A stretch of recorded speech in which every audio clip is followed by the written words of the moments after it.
Programang ito ay rated SPG, striktong patnubay at gabay ng magulang ang kailangan. Galit na naman si Olga dahil palpak na naman siya. Nakatakas si Ramon at Marites at nalaga sa mga tauhan ni Olga.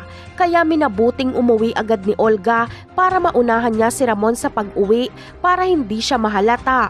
At sa pag-uwi nga ni Ramon ay si Olga ang sumalubong sa kanya. Nakita ni Olga na sugatan si Ramon.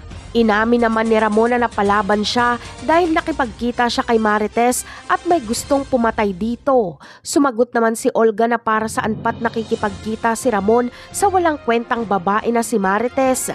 Hindi nagustuhan ni Ramon ang kabastusan ng bunganga ni Olga kaya pinilipit at sinakal niya ito. Pagkatapos nito ay galit na galit si Olga na pumasok sa kanyang kwarto.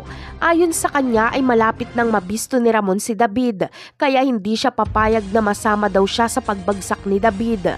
At kung mangyayari man ito ay mas gugustuhin niyang magkapatayan na lang.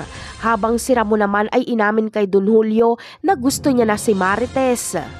Samantala, sa pag-uwi ni Marites ay gulo na naman dahil galit na galit sa kanya si Rigor. Parehong nakainom pa si Rigor at David kaya magwawala na naman sa galit si Rigor.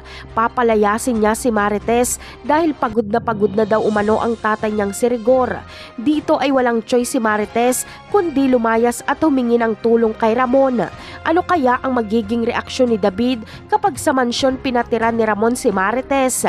Yan ang aabangan natin sa mga susunod na episode. Paalam!